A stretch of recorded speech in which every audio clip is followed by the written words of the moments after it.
الفت میں تو منزل کی ہوس کیسی، یہاں تو عین منزل ہے تھکن سے چور ہو جانا۔ الحمد للہ وحدہ والصلاة والسلام علی من لا نبی بعدہ، اما بعد فاعوذ باللہ من الشیطان الرجیم، بسم اللہ الرحمن الرحیم۔ وقل لعبادی یقولوا التی ہی احسن ان الشیطان ینزغ بینہم ان الشیطان کان للانسان عدوا مبینا۔ وعن عبد اللہ بن مسعود رضی اللہ تعالی عنہما قال قال رسول اللہ صلی اللہ علیہ وسلم سباب المسلم فسوق وقتالہ کفر، او کما قال رسول اللہ صلی اللہ علیہ وسلم۔ درود شریف پڑھو۔ یا ربی صلی وسلم یا ربی صلی وسلم دائما ابدا علی حبیبک خیر الخلق کلہم۔ قابل احترام حضرات، سامعین کرام، بزرگوں، عزیزوں اور دینی بھائیوں، درس حدیث کی پچھلی مجلس میں ہمارا موضوع اور عنوان یہ چل رہا تھا کہ انسان کی زبان سے بہت سارے گناہ صادر ہوتے ہیں، وجود میں آتے ہیں۔ ان میں کا ایک گناہ ہے سب و شتم، یعنی گالی گلوچ کرنا۔ کسی مسلمان کو ناحق گالی دینا یہ حرام ہے۔ اس پر کچھ گفتگو اور گزارشات آپ کی خدمت میں عرض کی تھی۔ چند واقعات نبی اکرم صلی اللہ علیہ وسلم کے زمانے کے اور اس کے بعد کے زمانے کے آپ کی خدمت میں عرض کرنے ہیں۔ ہم اور آپ جانتے ہیں کہ جب اللہ کے آخری پیغمبر، تمام نبیوں کے امام اور سردار، امام الانبیاء، تاجدار مدینہ، حبیب خدا محمد الرسول اللہ صلی اللہ علیہ وسلم نے ایمان، اسلام، اللہ کا پیغام پہنچانے کے لیے جب دعوت شروع کی، جس کو تبلیغ کہتے ہیں، تبلیغ یہ عربی کا لفظ ہے، ان کا معنی ہوتا ہے پہنچانا۔ اور خود اللہ نے اپنے کلام میں حکم دیا اپنے پیغمبر کو کہ آپ اللہ کا پیغام پہنچا دیجئے۔ بلغ ما انزل الیک یا ایھا الرسول بلغ ما انزل الیک، جو کچھ ہم نے آپ کو دیا ہے یہ آپ کے پاس امانت ہے، اور یہ امانت امت تک پہنچانا ضروری ہے۔ اور جب امت تک یہ امانت پہنچی اور انبیاء دنیا سے مکمل ہو چکے، ختم ہو چکے، آخری نبی محمد الرسول اللہ صلی اللہ علیہ وسلم بن کر، آخری نبی بن کر دنیا سے آپ پردہ فرما گئے، تو آپ نے یہ امانت امت کو دی حجۃ الوداع کے موقع سے کہ اب یہ امانت کی ادائیگی تمہارے ذمے ہے۔ اسی کا نام تبلیغ ہے۔ بہرحال جب آپ نے دعوت کا کام شروع کیا تو مکہ والوں نے آپ کو نا سائشتہ، نا زیبا، نا پسندیدہ الفاظ کہنے شروع کیے۔ اسی کا نام ہے گالی۔ تو صحابہ کرام سے رہا نہ گیا، کیسے رہ سکتے تھے؟ وہ تو آپ کے اشاروں پر مر مٹنے والے تھے۔ تو صحابہ نے پوچھا یا رسول اللہ صلی اللہ علیہ وسلم، کیا ہم آپ پر ہونے والی گالیوں کا ہم جواب دیں؟ اتنی تو ہم طاقت رکھتے ہیں، جب جان دے سکتے ہیں تو زبان نہیں ہلا سکتے۔ تو اللہ نے قرآن کی آیت اتاری، وَقُلْ لِعِبَادِي يَقُولُ الَّتِي هِيَ أَحْسَنُ، اے میرے محبوب صلی اللہ علیہ وسلم، آپ میرے بندوں کو فرما دیجئے زبان سے وہی بات نکالے جو بہتر اور احسن اور عمدہ ہو۔ ناپسندیدہ بات نہ انسان پسند کرتا ہے، نہ انسان کا خالق اور مالک اللہ پسند کرتا ہے۔ کیوں؟ ان الشیطان ینزغ بینہم، شیطان تو یہی چاہتا ہے کہ جیسے ہی یہ زبان سے جملہ بولے اور یہاں فتنہ اور جھگڑا شروع کروا دوں، انتظار میں ہے شیطان۔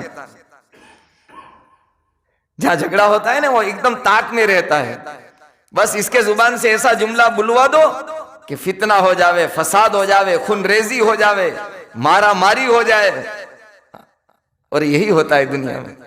ان الشیطان ینزغ بینہم ان الشیطان کان للانسان عدوا مبینا، شیطان تو انسان کا کھلا ہوا دشمن ہے، وہ تو اس کا کام صبح سے لے کر شام تک یہی ہے، بلکہ رات کو بھی سونے نہیں دیتا یہ، جس کو گالی کی عادت پڑ جاتی ہے تو رات میں بھی فون میں گالیاں دیتے ہیں انسان۔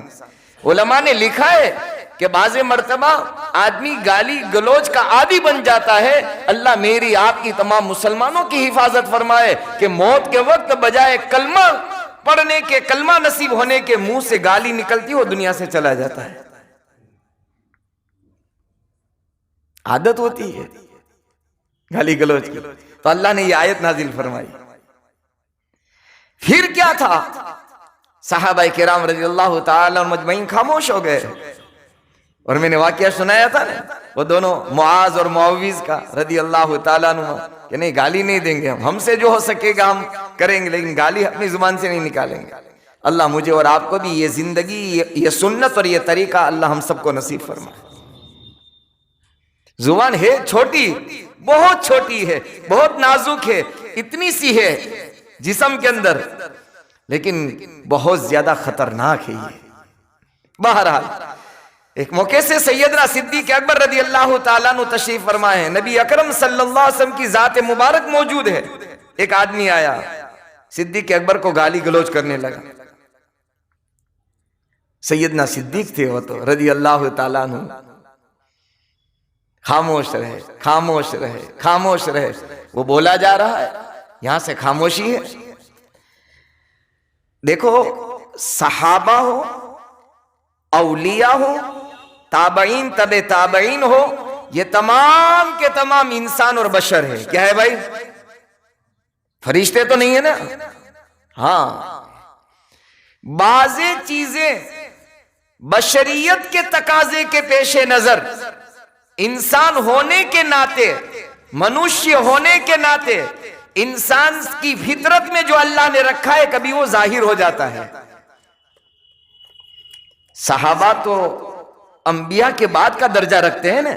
سیدنا موسیٰ علیہ السلام کو اللہ سبحانہ و تعالیٰ نے کہا کہ موسیٰ تیرے ہاتھ میں کیا ہے؟ تو کہ لاٹھی ہے، عصا، تو کہ اس کو ڈال، زمین پر ڈالی تو وہ سانپ بن گئے۔ موسیٰ علیہ السلام ڈر گئے۔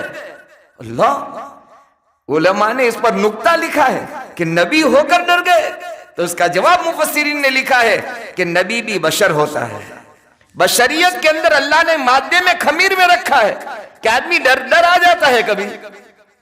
نبی تو نبی ہے، جب اس میں بھی خوف کبھی طاری ہو جاتا ہے، تو سیدنا صدیق اکبر رضی اللہ تعالیٰ عنہ کو گالی پر گالی دی جا رہی ہے، اب خاموش ہے۔ لیکن جب زیادہ پانی سر سے اوپر چڑھ جاتا ہے اور آدمی کنٹرول گما دیتا ہے، آپے سے باہر ہو جاتا ہے، تو کچھ زبان سے بول دیتا ہے۔ صدیق اکبر رضی اللہ تعالیٰ عنہ کی زبان مبارک سے بھی کوئی جملہ نکل گیا۔ میرے اور آپ کے نبی محمد الرسول اللہ صلی اللہ علیہ وسلم کیسی تربیت کرتے تھے، صحابہ کی زندگی آپ نے کیسی بنائی تھی۔ فوراً آپ نے کیا فرمایا؟ صدیق کو کان ماک ملکن، کان ماک ملکن یرد علی۔ آپ مجلس سے اٹھ کر چلے گئے۔ صدیق اکبر رضی اللہ تعالیٰ عنہ حیران ہو گئے، میرے محبوب مجلس چھوڑ کر چلے گئے میرے ایک جملے سے، اور میں نے یہ دیکھا، صدیق فرماتے رضی اللہ، میں دیکھ رہا ہوں وہ گالی پر گالی دے رہا ہے، آپ اپنی جگہ بیٹھے ہوئے ہیں، جب میں نے ایک جملہ بولا زبان سے جو ناپسندیدہ تھا، پسند نہ آنے والا تھا، آپ مجلس سے اٹھ کر چلے گئے، آپ سے رہا نہ گیا۔ آپ نے پوچھا یا رسول اللہ صلی اللہ کیا ہوا، آپ کیوں چلے گئے تھے؟ تو کیا فرمایا؟ کان ماک ملکن یرد علی۔ جب وہ تجھے گالی دے رہا تھا، اللہ نے ایک فرشتہ زمین پر اتارا، وہ تیری اس کی گالی کا جواب تیری طرف سے اس کو دے رہا تھا۔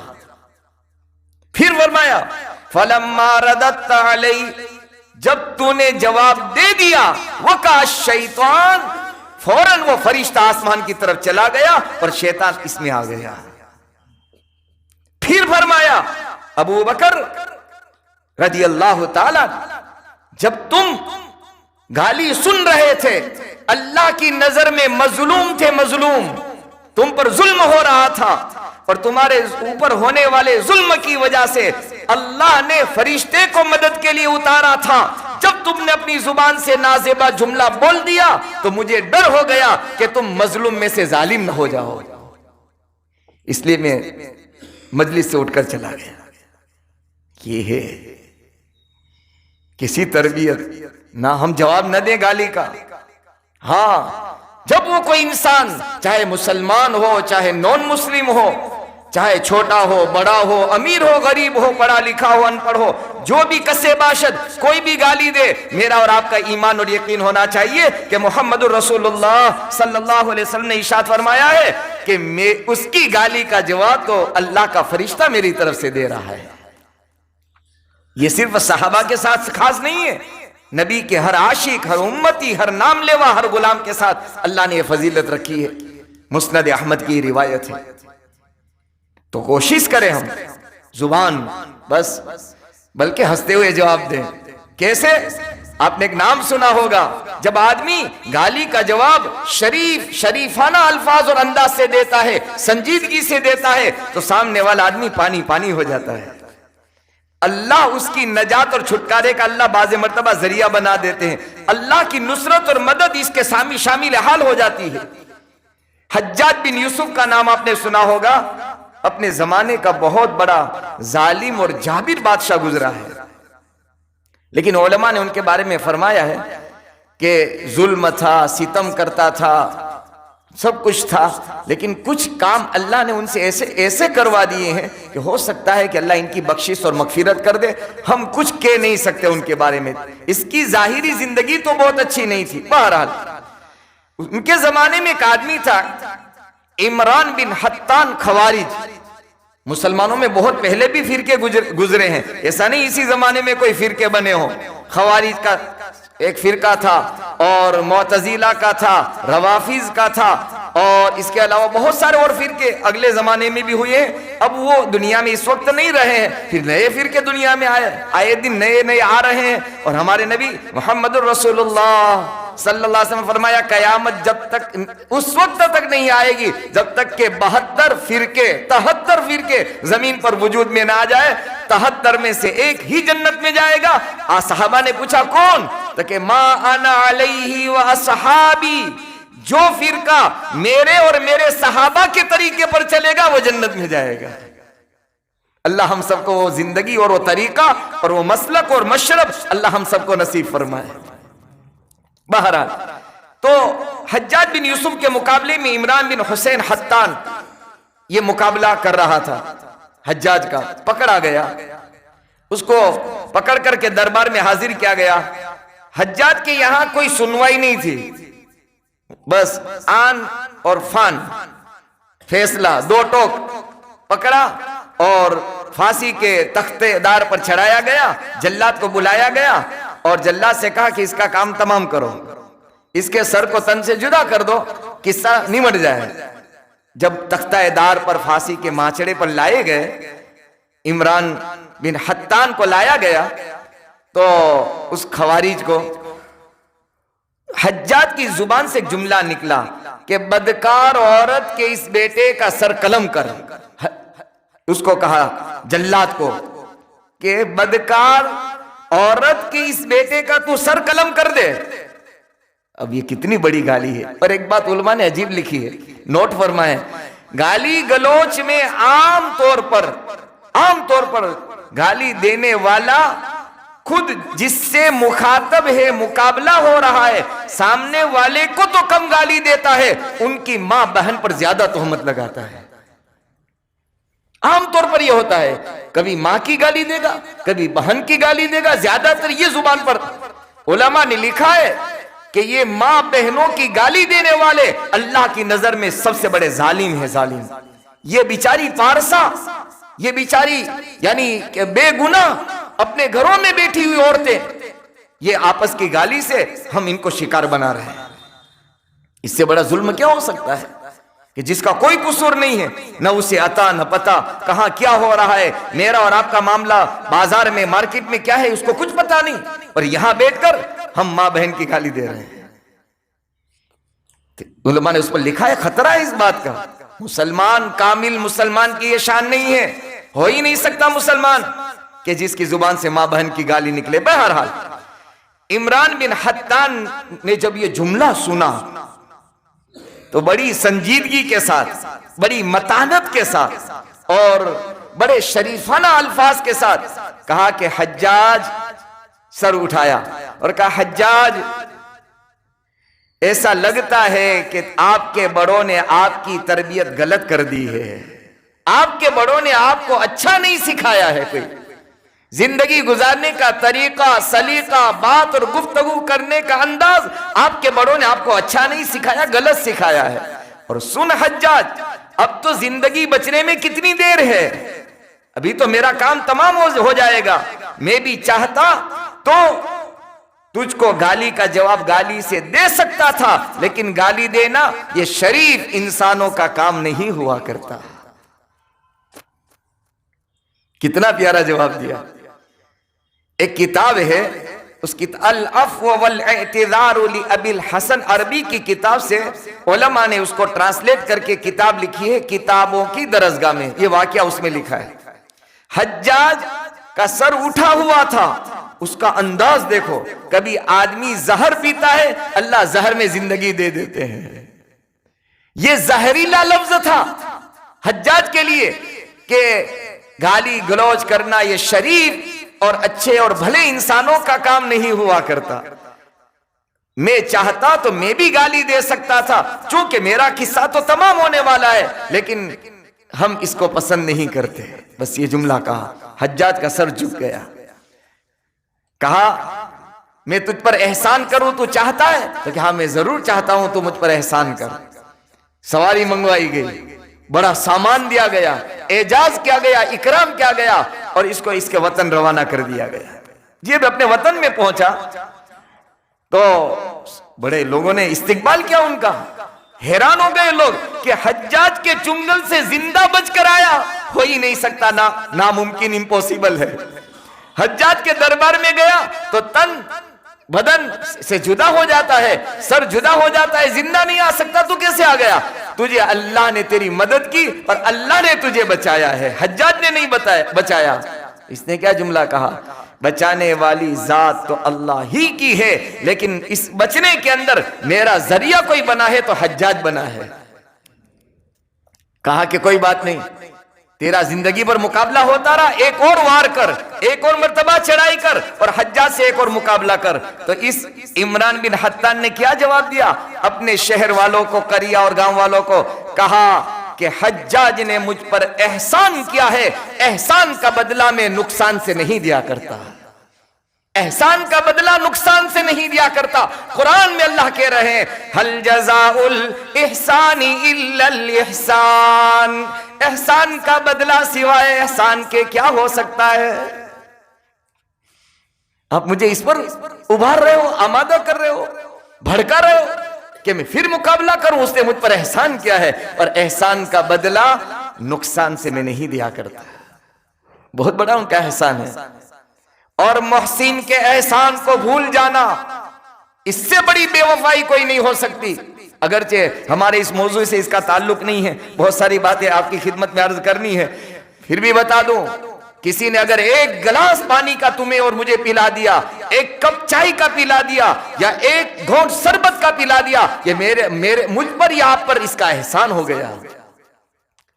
سیدنا موسیٰ علیہ السلام کا واقعہ آپ نے علماء سے سنا، اللہ نے حکم دیا تھا اذهب الى فرعون انه طغى، کہ جاؤ، فرعون نے بہت شرکشی کی ہے، اتنا آگے بڑھا، رہتا زمین پر ہے، اور یہ کہتا ہے کہ ساری دنیا کا اللہ میں ہوں، انا ربکم الاعلی کہہ رہا ہے، سب سے بڑا اللہ میں ہوں۔ اذهب الى فرعون انه طغى، ہاں، فقولا له قولا لینا، اللہ نے دوسرا حکم، آرڈر یہ دیا، موسیٰ فرعون سے نرم بات کرنا، نرمی کے ساتھ بات کرنا۔ مفسرین نے نکتہ لکھا ہے کہ فرعون سرکش تمام شریروں کا سردار اور اللہ کی دھرتی پر اللہ کہنے والا، اور اللہ یوں کہہ رہے ہیں، اللہ کہنے والے کے پاس جانے والے کو اللہ یوں کہہ رہے ہیں، موسیٰ نرمی کے ساتھ بات کرنا، سختی میں بات مت کرنا، تیور مت بدلنا۔ علماء نے نکتہ لکھا ہے، اللہ نے اس لیے یہ حکم دیا تھا کہ اے موسیٰ، جب تو بچپن کے اندر پانی کی نہر میں تیری والدہ محترمہ نے تجھے بہا دیا تھا، تو فرعون کے محل میں پہنچا تھا، تیری زندگی کے شروع کے دن فرعون کے محل میں گزرے ہیں، اور فرعون نے پالنے پوسنے میں، کھانے پلانے میں تیرا ساتھ دیا ہے، اور اس نے تیری مدد کی ہے، وہ تیرا احسان کرنے والا ہے، تجھ پر محسن ہے، اور محسن کے سامنے ہم نرم بات کیا کرتے ہیں۔ آج ایک اولاد باپ کا احسان بھول جاتی ہے، ایک بیٹی ماں کا احسان بھول جاتی ہے۔ کتنے بڑے بڑے احسانات ہیں ماں باپ کے۔ بہرحال ہم کوشش کریں، بہت ساری باتیں ہیں، آج تو پوری نہیں ہوگی، اسی پر ہم اپنی بات کو ختم کر دیتے ہیں۔ یہ ایمان والے کی شان نہیں ہے، دو چار روایتیں اور عرض کرنی ہے، اور دیگر بات یہ ہے کہ اب تو زندہ آج ہمارا مزاج، ہماری عادت، ہمارا طریقہ یہ بن گیا ہے کہ مرنے والوں کو بھی ہم گالی گلوچ سے یاد کرتے ہیں۔ چلا گیا دنیا سے، اپنا حساب اس نے دے دیا، اللہ کو منہ دکھا دیا، اپنی زندگی کی کتاب بند کر چکا۔ وہ میری اور آپ کی زندگی کی کتاب ابھی کھلی پڑی ہے، پتہ نہیں اس کی کون سی نیکی اللہ کو بھا جائے، پسند آ جائے، اور میرا کون سا گناہ اللہ رسول کو ناراض کر دے، اللہ کا غضب اور اللہ کے قہر کا ہم شکار ہو جائیں، ہم کہہ نہیں سکتے۔ تو انشاءاللہ یہ چند باتیں اگلی مجلس میں عرض کروں گا۔ اللہ سے دعا ہے، محتاج میں بھی ہوں، آپ بھی ہیں۔ جب سے یہ عنوان چل رہا ہے زبان کی حفاظت کا، کبھی کبھی کھٹکا لگتا ہے، دھکا لگتا ہے، کبھی کسی کی بات نکل جاتی ہے تو یہ دل میں آتا ہے کہ بدھ کے دن تو ہم بڑی لچھے دار باتیں کرتے ہیں، امت کو سمجھاتے ہیں، کہیں قیامت کے دن آقا دو جہاں محمد الرسول اللہ صلی اللہ علیہ وسلم فرمایا کہ میری امت کے کچھ وعظ کرنے والے، تقریر کرنے والے، نصیحت کرنے والے ایسے ہوں گے، قیامت کے میدان میں فرشتے، عذاب کے فرشتے اس کی زبان کو کینچیوں سے کاٹ رہے ہوں گے۔ میں نے معراج میں دیکھا، میں نے پوچھا یہ کون ہے؟ تو جبرائیل اور میکائیل نے بتایا، یا نبی اللہ، یا رسول اللہ صلی اللہ علیہ وسلم، یا آپ کی امت کے وہ واعظ اور مقرر ہیں جو اچھی اچھی تقریر کرتے تھے، لِمَ تَقُولُونَ مَا لَا تَفْعَلُونَ، کہتے تھے کرتے نہیں تھے۔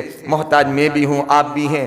اللہ سے دعا ہے اللہ تعالیٰ ان تمام جو باتیں قرآن حدیث کی روشنی میں کہی گئی، سنی گئی، ہم سب کو عمل کی توفیق نصیب فرمائے۔ اللہ مجھے اور آپ کو، ہم سب کو اپنی زبان کی نگرانی اور حفاظت کرنے کی توفیق نصیب فرمائے۔ آمین۔ وآخر دعوانا ان الحمد للہ رب العالمین۔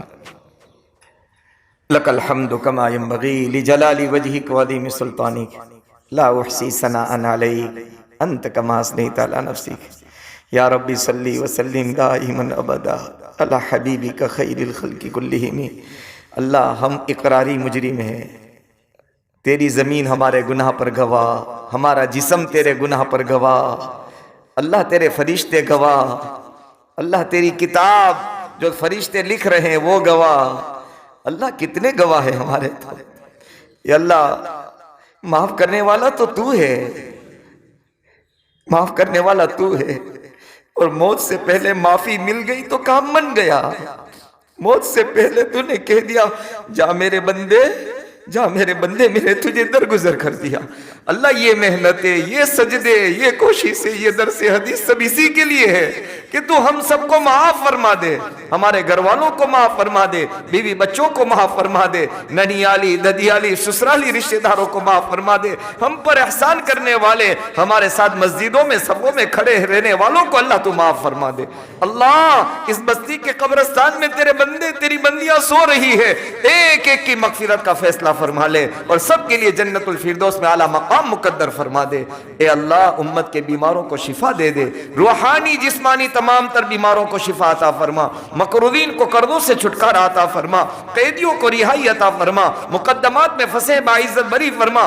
اللہ حرم مکہ اور مدینہ کی حفاظت فرما، حرم مکہ اور مدینہ کی حفاظت فرما، حرم مکہ اور حرم مدینہ اللہ نبیوں کی عامہ جگہ تھی، تیرے انبیاء وہاں جاتے تھے، ان کے مقدس قدم وہاں پہنچے ہیں، انبیاء کی جماعت صالحین صحابہ کی جماعتوں کے مقدس قدم جہاں پہنچے ہیں، اللہ تیرے دشمنوں نے اپنے شکنجے میں لیا ہے، مالک ابابل کے ذریعے سے تو نے پہلے بچایا، آج بھی اسی قدرت اور طاقت کا مالک ہے۔ اللہ ان کے والیان کو توبہ کی توفیق عطا فرما، اور اللہ اگر ان کے حق میں توبہ مقدر نہیں ہے، اللہ اپنی زمین کو اس سے پاک فرما، اللہ اپنی زمین کو اس سے پاک فرما، اللہ اپنی زمین کو اس سے پاک فرما۔ اے اللہ بیت المقدس کی حفاظت فرما، مسلمان کی جان مال عزت آبرو کی حفاظت فرما، ہماری مساجد مکاتب خانقاہوں کی دعوت کے عظیم کام کی، دعوت کے مراکز کی، ٹھیے ٹھکانوں کی، کام کرنے والوں کی اللہ پہلے آپ ہی نے حفاظت کی ہے، اس وقت آپ ہی حفاظت کر رہے ہیں، آئندہ آپ ہی حفاظت کرنے والے ہیں۔ اللہ قدم قدم پر رہبری فرما، دستگیری فرما، نصرت فرما، مدد فرما۔ اے اللہ اپنے نیک بندوں میں ہمیں شامل فرما، اپنے نیک بندوں میں شامل فرما۔ یہ مجمع تیرے نبی کی محبت میں، اللہ تیری محبت میں تیرے گھر میں آیا کرتا ہے، اللہ تیری اور تیرے نبی کی محبت میں آنے والا محروم نہیں ہوا کرتا۔